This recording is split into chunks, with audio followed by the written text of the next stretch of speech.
但从小就生长在一个被肥皂环绕的品牌，是什么样的感觉啊？香喷喷的感觉。去学校的同学会说你很香之类的。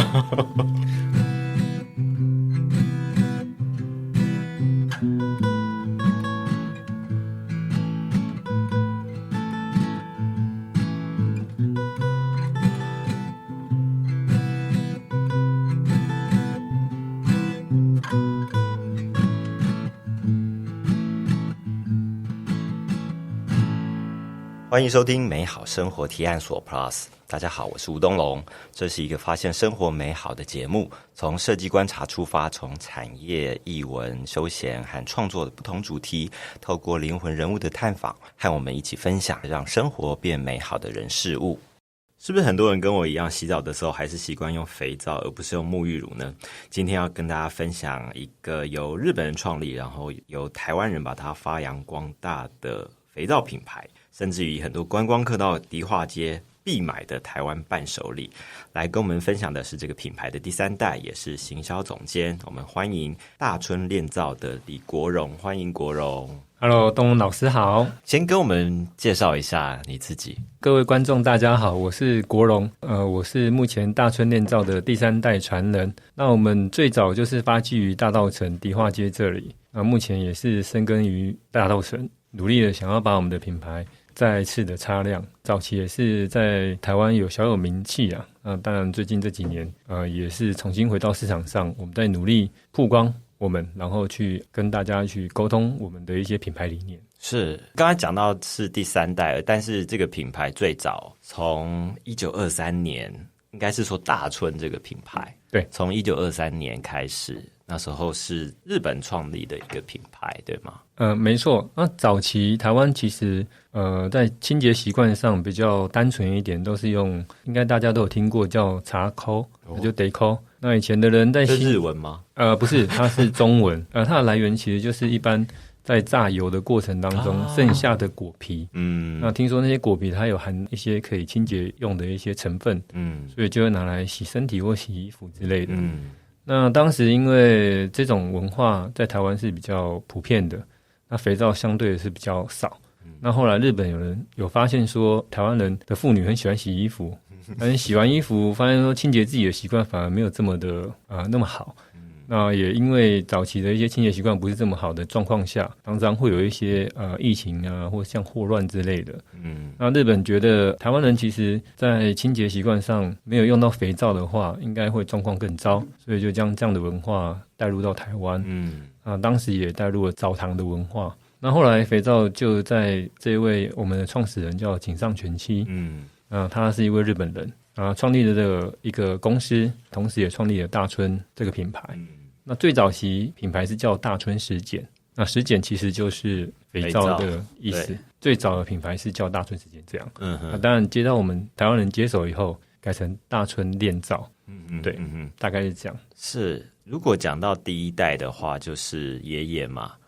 李水土先生当时有一个水记号这个公司吗？株式会社的水记号，对，然后后来承接，等于是说从严格讲起来，就是1950年代的时候，把这个肥皂这个品牌发扬光大。可以这样说啦，就是我爷爷其实是在民国23年，也就1934年自己创立了一个公司，就是刚刚东龙老师提到的株式会社水记号。那时候的公司其实也是做肥皂，那也有做蜡烛。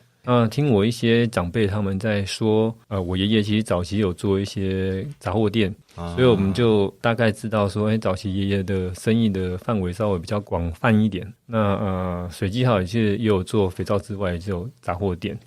那后来我们有再去查一些资料，我们有发现其实早期爷爷其实有入股到我刚刚讲的那位井上全七的先生的公司。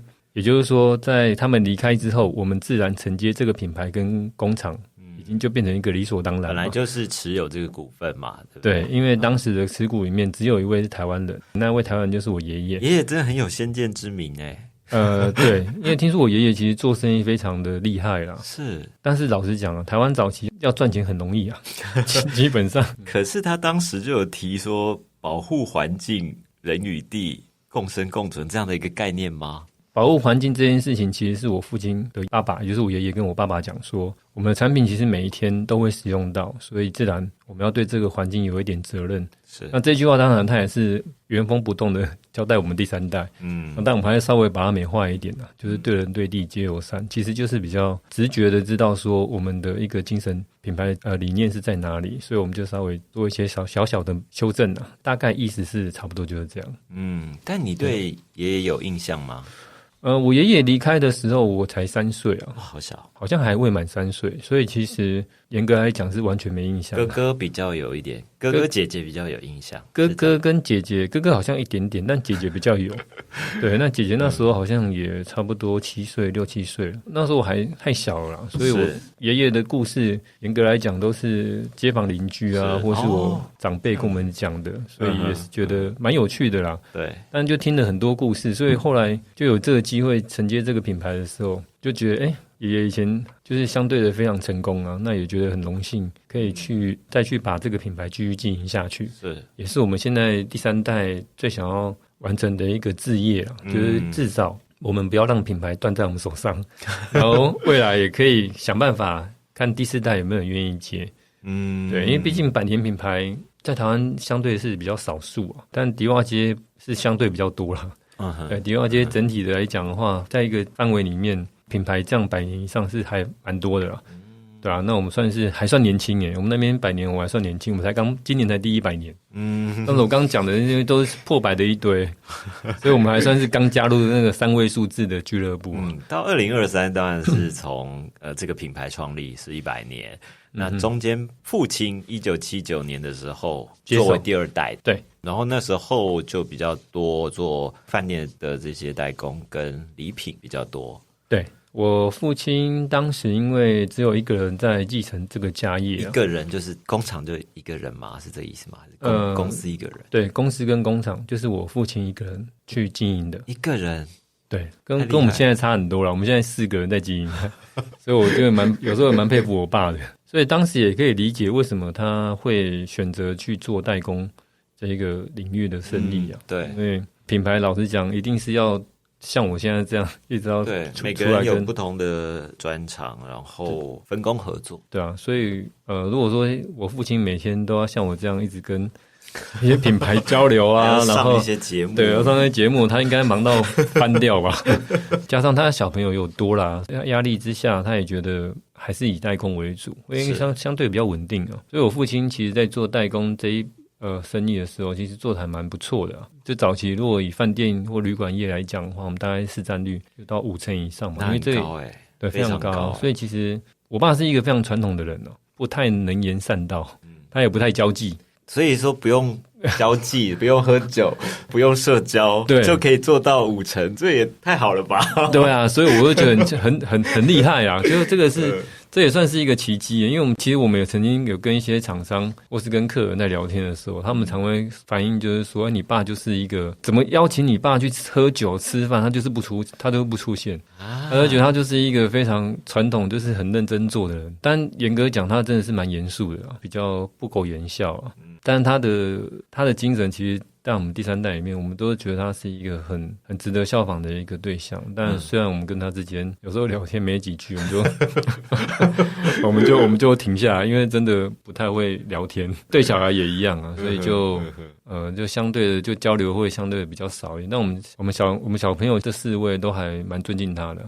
其实要一个人负责全部的家庭的一个收入来源，因为我妈也没上班呢。是，然后她带4个小孩啊，对啊，持家这个合理啊，对啊，这个合理啊。哇，所以接下这个像是家族品牌，已经对父亲来讲是一个最大的交流了吧？我们4个其实有一个共同的一个志愿哦，就是因为这也是父亲毕生想要完成的一个工作啦，因为毕竟这也是他父亲留下来的，我爷爷留下来的。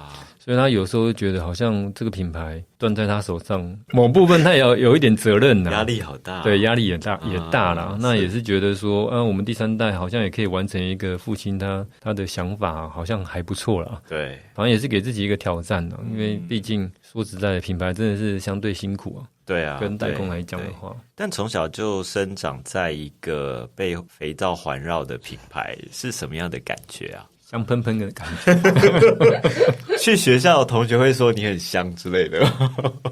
是不至于啦，但是到我们公司或是有时候去车上，可能有时候我们会载小朋友，就是可能我爸会载或什么的，那车上都会香香的，然后但是难免嘛，因为车上都总是有堆着一些肥皂的货，对，所以我们车基本上是不会是臭的，现在也是这样的，因为我们家都偶尔还是要帮忙载一些货，所以有时候车上都会香香的，就车子就当货车来使用也可以了，这样子。对啊，所以我都常跟朋友这边开玩笑说，我们是吃肥皂长大的，对啊，这是真的啊，因为我们实际上从小就帮忙，在家帮忙，对，这也算是我们童年的唯一回忆啊。童年唯一回忆就是在家帮忙。我们从小到大其实一直都在家里帮忙啊，从开始懂事会动手做一些小事情的时候。那记忆当中有全家一起出游这样的一个记忆吗？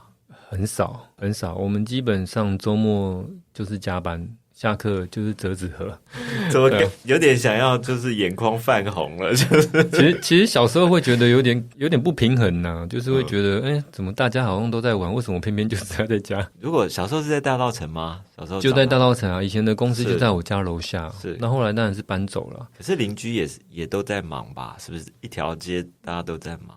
一条街我是不清楚，那时候还小，一开始觉得在折纸很好玩啊，就觉得好好玩，一直在折，一直在折，每天都在折的。然后后来折了一段时间，就觉得好无聊，就会觉得好像想要出去走走啊，干嘛的。但是小时候其实基本上我比较没什么机会啊。是。那我爸也太忙了，他一个人，就像我讲，他一个人在服家业，工厂跟公司还要业务送货。好多头烧，也没有什么时间，就是跟我们小朋友互动了。其实我爸也有时候会跟我们回忆这一段过程，他觉得有点可惜，就是好像比较没有什么给我们带来一些太多的童年回忆，好像我们的互动变得很少。是他会觉得他以前做这件事情做的稍微不是那么的好。不同的时期总是会有一些不同的考量嘛。对，那现在大家起码都还可以一起生活啊，然后一起工作，这种算是还蛮好的吧。对啊，所以我会觉得他这样的教育方式也不全然是失败的，因为我们家4个感觉都还蛮惜福的。对啊，而且哥哥姐姐都还可以去国外念书嘛。对，大哥大姐是在美国就读啊。对，那你那时候没有想说我要去出国念书？我是最想去的那一位。后来为什么没有去？后来因为我爸是说希望从最大的开始留啊。所以最一开始是我大姐先留，是。那后来就我大哥嘛，那时候我大哥去的时候，我说哇，应该轮到我了吧？对，接下来就没了，什么意思？发生什么事吗？国外的生活费太高了，对啊，我爸那时候其实考量到有2个原因啦，那时候他有跟我们分享这段路程，第一个是当然经济压力嘛，费用太高，他无法承担一下这么多小朋友过去啊。那第2个原因是主要是因为考量到我妈啦，一下子小朋友全部都去美国，是，他也担心啦，他觉得他精神上少了一个依托之类的，所以就留了2位下来陪他。当时没有轮流的一个想法，是不是？就是哥哥姐姐回来啊，然后换我出国这样。那时候应该把东龙老师介绍给我爸妈了，让他有这个观念。革命的，对，那时候应该。不过就知道这样，以结果论来讲，最后大家还是回来啦。对啦，毕竟也是我父亲一直忙忙碌碌了一生30几年的嘛，那基础也算打得很好啦。是啊，我们其实目前在市场上代工的行业来讲，还是相对是比较有名的，也是稳定啊，所以才有这个机会说把自己的品牌再搬出来跟市场见面。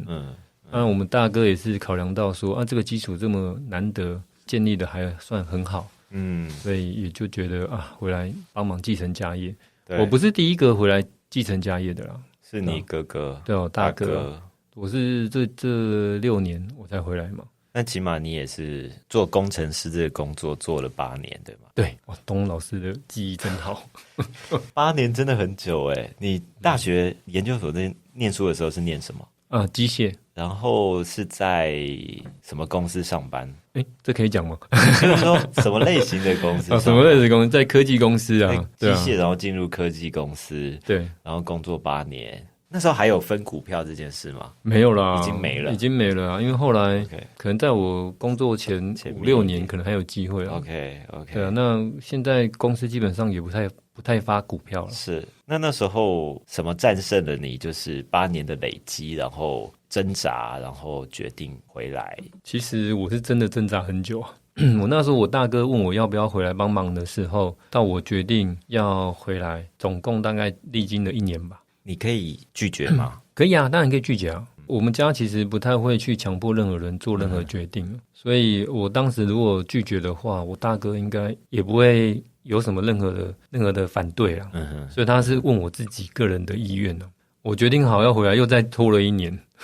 所以我总共回来之前花了快2年的时间了。为什么决定好又拖了2年？因为我那时候跟老板讲说我要离开的时候，那老板，那我也不想要马上走，因为我觉得这样好像自己的工作还没做完就离开，对，不是一个太好的一个情况。对啊，我觉得还是要把它收尾完成了。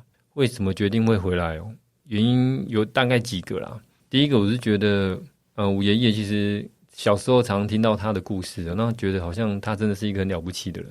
那很可惜啊，但我没有遇到他嘛。有啦，听说是有啦，但是我说实在我也没有3岁真的没什么记忆，对，我没有什么记忆啊。对，那就觉得好像有幸可以当爷爷的孙子，好像可以把这个品牌继续承接下去，好像也是一种荣耀啊。那另外也是，我觉得人生好像总是要有完成一个目标。那我觉得把大村继续延续到下一代，算是我现在目前最大的一个志愿了。对，那当然第4代要愿意接，就是要我们这一代要把它做得好。我觉得啦，这样几率比较高啦。是，就是现在已经有在考虑到第4代这个问题了嘛？多少还是有了，但我自己本身当然还没有小朋友嘛，但是下一代已经出来了。对，像是我大哥跟我二哥，他们都有小朋友了。未来他们如果想接的话，但这个基础要做得好嘛。是，所以我想这也是我们目前3代一直都想要努力的。然后再来是，当然工程师的工作是稍微是比较稳定嘛。但我觉得还是需要有一点不同变化，所以我就觉得好像也可以试看看，进入品牌这个市场看看，去能够获得一些不一样的一些经历啊，对啊，人生就这么短，不甘于安定的一个灵魂，就是现在看起来就是说，其实工程师可能不差你一个人，但是大村只有一个。老师这个诠释实在太好了，可是大村不能没有你啊，对不对？但是科技公司可以少一个工程师，会有新的工程师会补过来，但是对于这个品牌的使命感跟家族的记忆，这些其实也是只有发生在你身上嘛。对，真的可以这样讲，因为其实在讲故事或者是讲一些历史的话，我觉得以我们这一代作为一个出发点是最有说服力的，是一个最佳代言人。对啊，如果说今天找一个真的也是做品牌出身的人来扶品牌，也不一定不好啦。只是那个角色好像又稍微牵强了一点，对，就比较不是那么的适合之类的。但回来之后，因为是我看应该是从2016年的时候，大村炼造这个品牌再回归，你担任这个职位，行销总监这个职位是自己选的吗？还是说非常需要这个职位来帮助这个品牌，就是让更多人知道？其实主要回来就是要服品牌嘛，所以我的工作其实是应该是品牌总监呢。是品牌总监。对，那品牌总监这个工作毕竟是要做一个行销曝光，公司里面又缺乏这样的一个身份、这个角色的人员存在，所以我回来第一个工作理所当然就是要接这个职位啊。那当时回来家里就给我这样的任务，其实我自己也觉得好奇怪哦，因为我自己本身也不是一个行销背景出身的，然后品牌的概念大概就只知道可口可乐啊这种比较知名品牌，他们的怎么经营模式，但我们不可能去走他们一样的路嘛。我大概也知道这样的品牌，那现在突然要我去做类似的工作，好像会觉得会不会有点困难呢？那老实讲，一开始真的是还蛮困难的。困难的那个点是什么？我觉得最困难的应该就是要跟更多人接触这件事情，对吧？因为以前工程师哪有这种交流啊？对，顶多就是跟电脑沟通，还有跟主管啊、同事们讨论而已，很少有机会去跟别人交流，或是进行一些企业的合作，或是品牌的合作。那当然接手之后，一开始就会觉得有点比较不知所措啦，因为临时间还要跟很多人去碰面呢，记一些故事啊。但这还好啦，因为毕竟也是从小听到大，所以还好，很快就上手。然后听完这些故事，又要把这件事情转述给别人去了解的时候，好像有时候会吃螺丝啊，因为一开始会觉得，该怎么起头比较好？那一开始好像会觉得，压力比较大，就是要跟很多人这样面对面进行这样的交流，好像会觉得有点不是那么习惯了。那当然后来也是1-2年就比较习惯，就是比较可以像这样跟大家去畅谈过去的一些历史跟故事，跟现在比的话，我觉得现在应该算小小的有进步啦。现在应该可以讲不完了吧？应该讲了非常多次了，这样子。而且对，大概可以这样讲。从介绍自己的品牌，然后刚开始应该也是有点无助吧，因为家人没有人可以帮你这一块。对，所以那时候最早我是都会找一些认识的朋友啦。那当然之后也会遇到一些前辈啊，我就会去请教他们。是我记得一开始就有遇到几个好朋友啦，那当然也在业界也都有经营一段时间了，那我都会参考他们的想法。那时候也说像老师讲的，一开始我家人没有一个人可以分享这样的经验。是。因为传统的产业其实老实讲，有时候是稍微比较保守一些啊。那经营品牌跟经营代工的面向其实差蛮多的，而且那个想法其实有时候会有很大的冲突啊。到现在还是一样啊。到现在我觉得有时候跟家人在讨论一些品牌上的事情的时候，偶尔还是有一些想法上的不同啊。对，那当然我觉得也没有什么所谓的对错，因为大家站的立场不一样。那他们看的是比较属于代工的面的方式，那我们比较看的是品牌面。那这样子是不是比较没有共识，会吗？还是说大家就尊重你的一些决定？基本上我们4个就讲好了，就是会让某一位当做执行长这个角色嘛。那这位就是我大哥嘛。对，那原则上他做的决定就是我们都会支持他，但想法跟一些建议我们都还是会给啊。大概90%以上吧，应该都会接受啦。那一层就是大家的经由讨论嘛。如果最后还是由我大哥他的方式去进行的话，基本上我们都会支持他。对，因为我家族事业，我想应该很多人都听过很多范例。对啊，因为意见不合的范例，对不对？对啊，意见不合在你们之间会发生到很严重的情况吗？我觉得目前现阶段我是觉得不会啦，好像也大家都都比较没有太大的冲突啊。当然我们都还蛮尊敬彼此的角色啊。对，因为每个人都有各司其职嘛。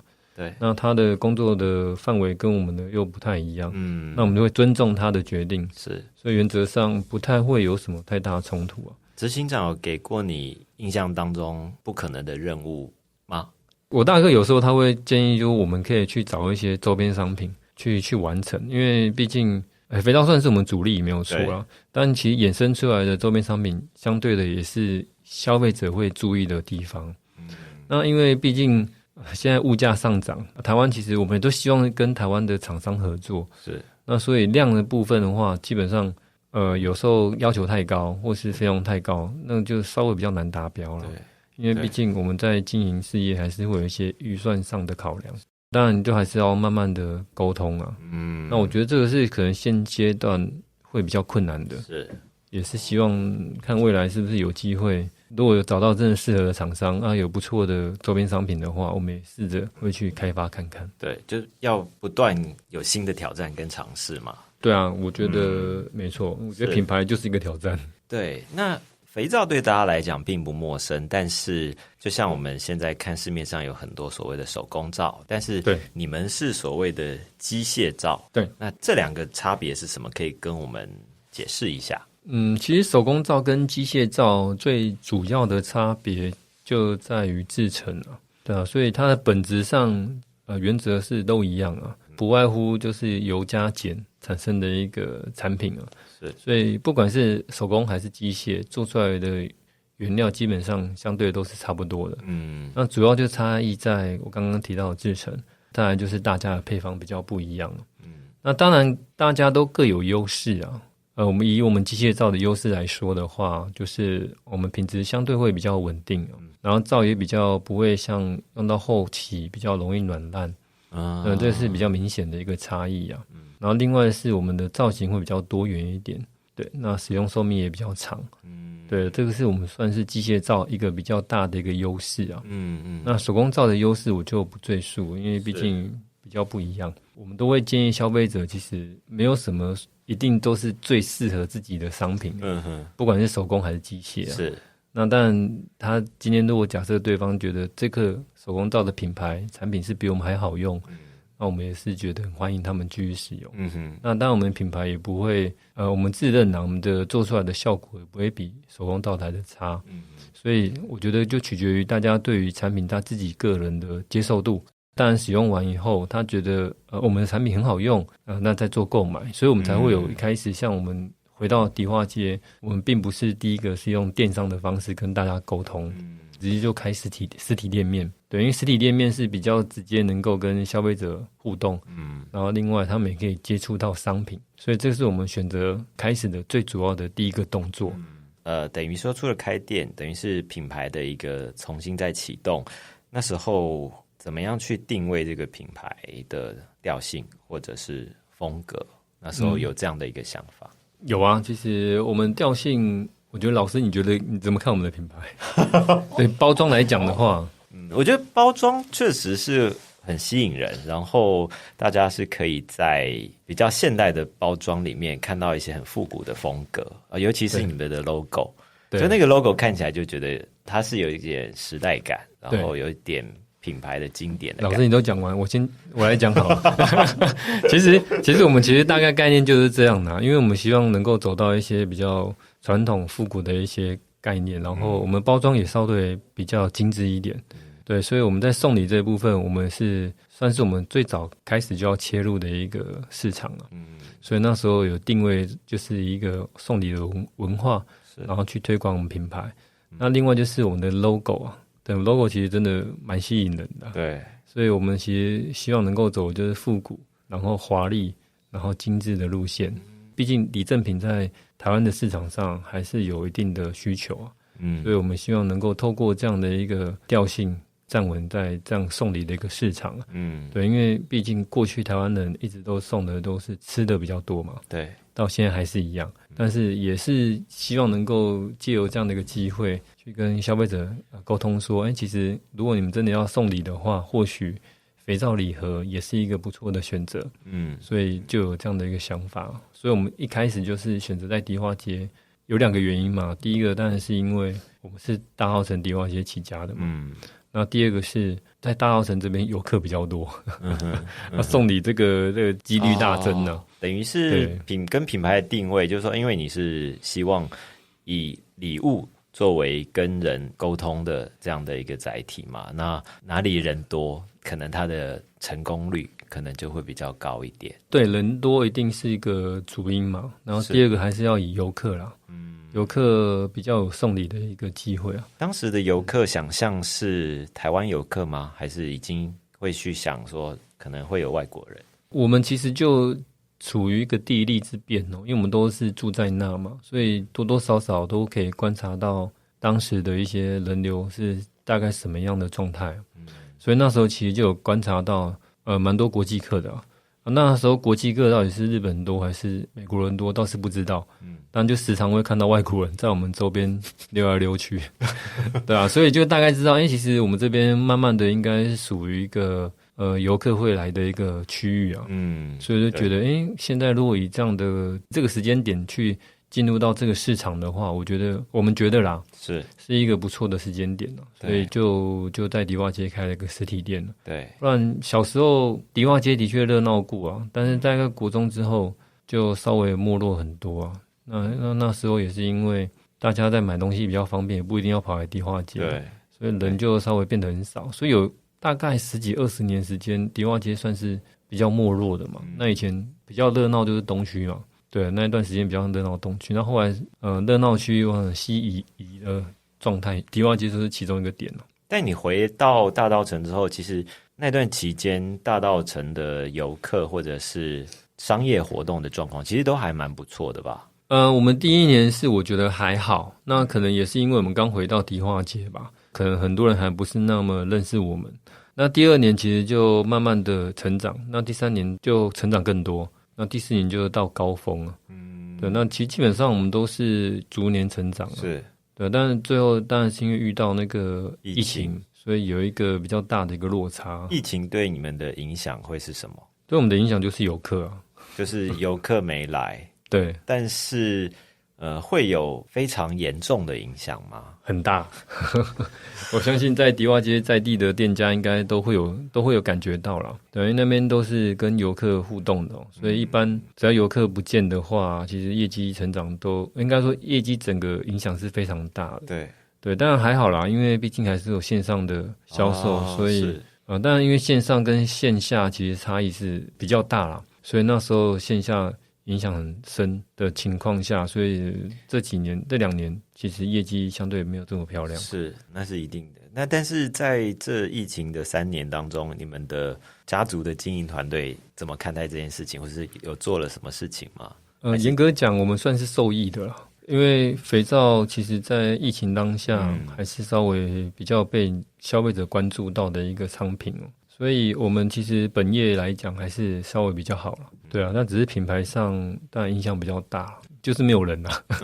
对，你产品就要让人家看到，然后才会做购买。那剩下的都是一些网络客啊，对啊，网络客比较占多数啊。不过那几年其实因为就像我讲疫情的关系，所以有一些企业或是品牌，他们反而还蛮乐于跟肥皂这样的品牌做结盟。所以那时候也遇到物有增减，就是好像开启不同的新的可能性这种感觉。对啊，所以也还好啦，这2年也都过去了嘛，最辛苦的。那也都很安然的度过这一段危机。对啊，有一种随遇而安的感觉。对啊，因为其实这个是全球性的我们也逃不掉。是，因为我觉得你们的品牌识别度高，然后产品线或者说产品开发都一直会不断有新的产品出来嘛。那其中有些经典的商品应该非常受到很多人的欢迎吧？你的主力商品可以跟我们分享一下。当然我们现在经典皂是销售状况是最理想的一个系列啊。那卖最好还是以洗脸为主啊。OK， 对，那我们经典其实是用大稻埕在地的一些元素去制作的，像米啊、茶叶跟中药。中药会有中药味是吗？是有中药的疗效？没有疗效，不能讲疗效。对，中药其实是有一些附加价值啊。对，我们有加白术、白蓟、白茯苓，有一个净白的效果啊。所以那对女生来讲，就有一点点的一些吸引度啊。茶皂的话，其实就是有加乌龙茶跟绿茶。乌龙茶有一些粉末可以有一些去角质的效果。那米萃的话，就像我们这3款里面是稍微比较滋润一点。那包装其实我们都用早期的花砖做一些设计所以它本身其实外国人看到也是蛮喜欢的啦。对，那又加上是本地的一些特有文化，所以这3款其实在我们店里面也算是畅销商品了。那洗脸的话，其实现在消费者感觉对脸部的要求稍微比较严格一点，所以他们会比较愿意花这样的预算去清洁自己的脸部。对，不然我们的肥皂老实讲也不太算太低价，不算太低价，但是以化妆保养品来讲，其实也不算高。对，就是这样的客人接受度稍微比较广一点，是，所以肥皂洗脸的部分也推的稍微比较好一些。对，比较于经典系列的话，反而洗脸还卖得更好。对，因为我上次有用过嘛，就是像瓜颜悦色，它是用小黄瓜，对，小黄瓜在这个它是绿色的，对，那个皂。然后还有就是梦中竹炭是放了竹炭在里面，对，它是黑色的，全黑。对，我觉得这2款包装也是很漂亮，就是非常适合礼物。然后还有一种是弱酸皂，这蛮不一样，因为我们以前学皂大家都是碱性嘛，那弱酸皂它的特别之处是，谁需要这个商品？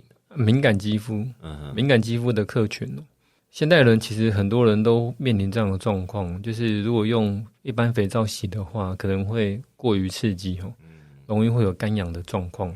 那弱酸其实它是比较亲肤性的，它比较不会刺激皮肤，所以如果说自己本身有一些季节敏感，或是医生就有判定的一些皮肤上的疾病，例如像异位性皮肤炎，那这些产品其实弱酸皂就稍微比较适合一点，比较不会因为清洁的动作然后造成它二次伤害。对，我们不是治疗啦，我们只是预防啦，预防你在有过敏的状态。对，所以我们其实这几年有一些皮肤上的问题的客群，也渐渐知道我们这样的商品，所以都会固定的回购。对啊，我觉得也算是一个比较小众的市场啊。对，但还是有这个需求嘛，还是有啦。对啊，因为其实大部分消费者还是希望洗完澡会有一定的清洁效果。是。那当然，弱酸它的清洁效果没有像一般皂来讲这么明显。所以这个市场上还是稍微比较小众一点。但还是有它存在的必要了。那但小朋友有一些很小很小的年纪的话，我们会推荐是用弱酸的。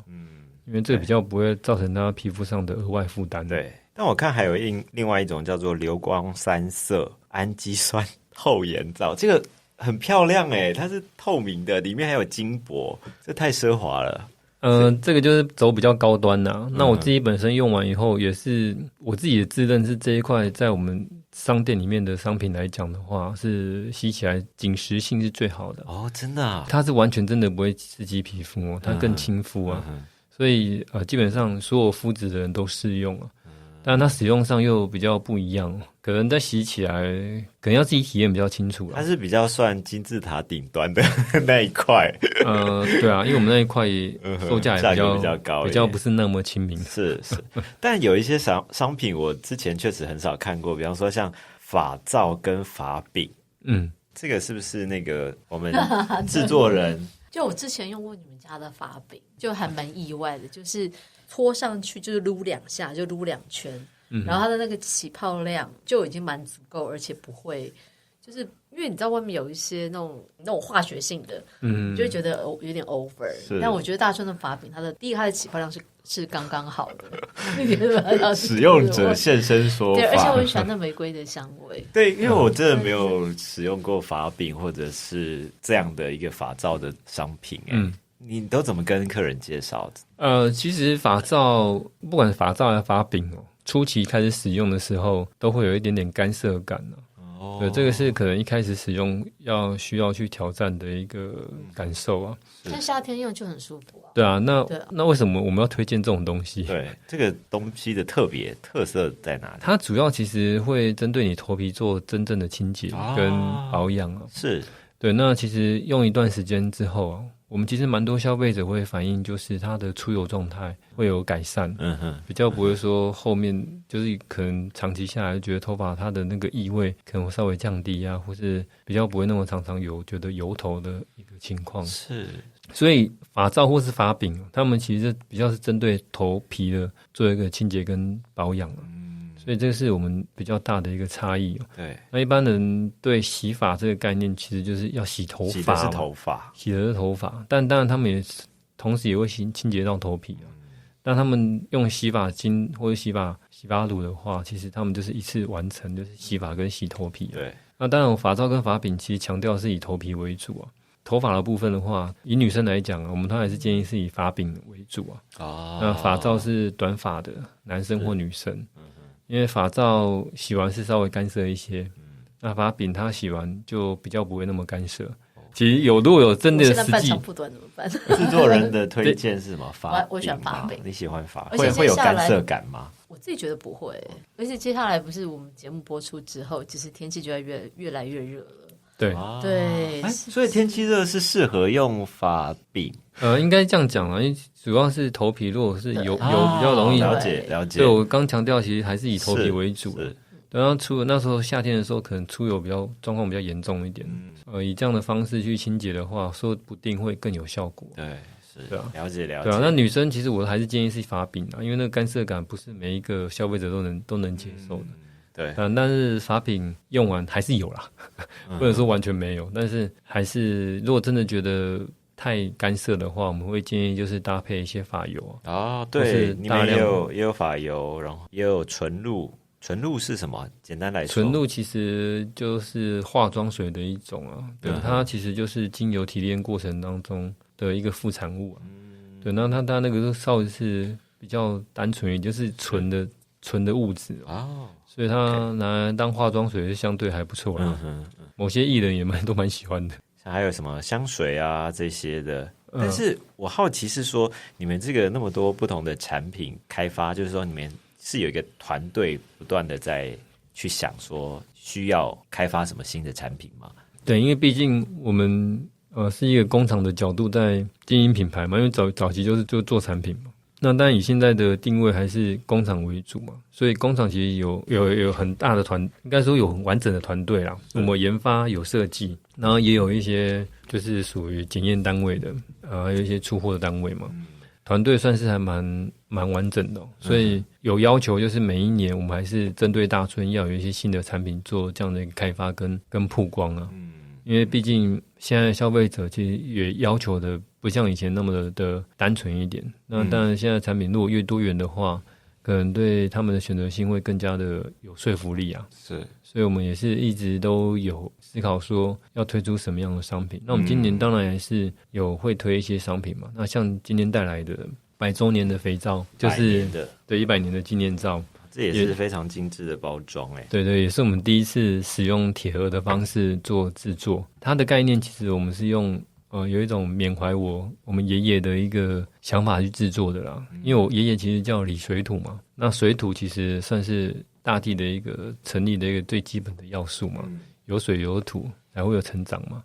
所以我们用这样2个字去做这2个产品，一个是蓄水，一个是植彩，那这2个都是用我爷爷的名字去做发想的。那味道我想应该是蛮好闻的，很清香是一种有气质的香味。对我们的调香也一直都是我们团队的一个强项啊。也是我们一直都跟消费者沟通的一个最主要的一个方式。是2个，一个是植彩，一个是蓄水，它们的味道也不太一样，对吗？不太一样。对，蓄水是什么味道？它非常清香。蓄水我记得它有加雪莲啊，还有蛮多的。比这个2个比起来的话，我觉得蓄水是比较滋润一点锁水比较扎实一些。对，还有鼠尾草包装看起来就不太舍得会丢弃的感觉。也是因为希望买回去的人不要马上丢掉了，让它对我们100年的一个记忆点可以久一点。100年才出一次嘛，对不对？好好珍藏一下，也觉得难得啦。我没想到在我们这一代可以遇到这个时间呢，还蛮好玩的。确实很不容易。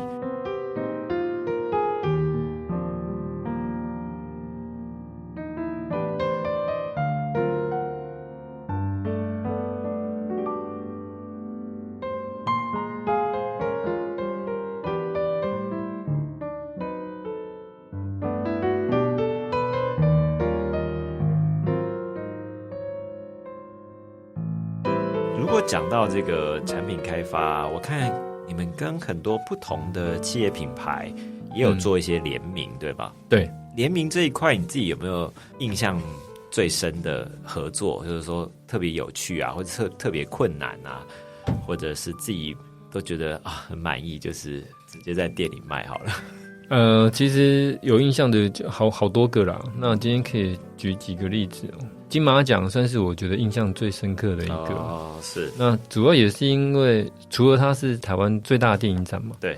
然后第二个是因为我们有帮他客制一颗肥皂，是金马码头的一个造型皂嘛，3D 的，也是我目前唯一一个有联名皂是使用3D 立体化的方式制作，所以那个收藏的价值就稍微比较高一些啊。是。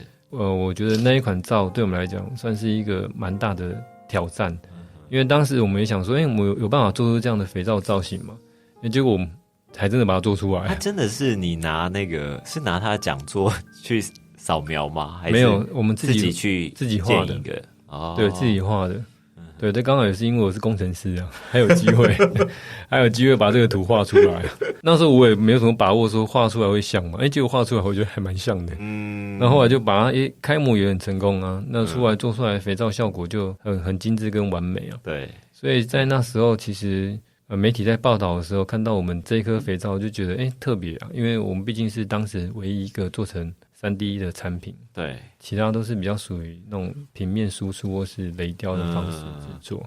对，或贴纸之类的。对啊，对啊，所以我们是比较特别一点的。是这个我有，然后会让人家舍不得用。对啊，所以大部分人都不太会用了。对啊，就变成纪念用。但是我还是用了因为很想知道说什么味道是吗？被金马奖洗的没关系，东老师我们可以再送你一个。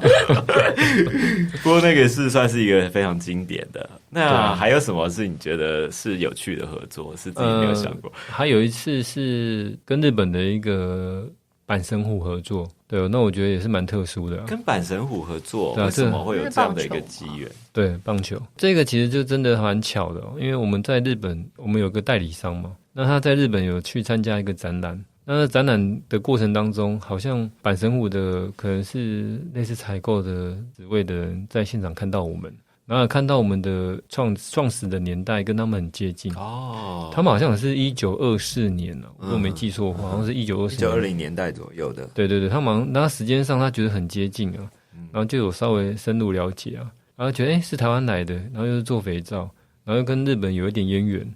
所以他们就觉得很有趣啊，所以那时候就透过代理商询问说合作的可能是那时候我为什么会这么有印象，是因为除了他这个品牌是比较难得遇到之外，那时候他们在跟公司在讨论是否合作的时候，因为时间上有点卡，那一直我们都觉得说好像得不到任何的回馈，就觉得很可惜啊。所以后来我们就决定，好，既然都不回答，我们就先设计给你。然后他们看完设计，马上就答应了。哇，对，这也是一种策略啊，这也算是一个主动出击的策略。那一次的印象我也是很深刻啊。对啊，所以除了这个之外，还有像一些比较大的单位，像虹夕诺亚，我们有这样的联名合作。台湾的虹夕诺亚，可是那比较不算联名的，比较算是帮他开发了一个专属的他们的产品。对，它的包装我们也是花了很多心思啊。是，所以能够在这么大。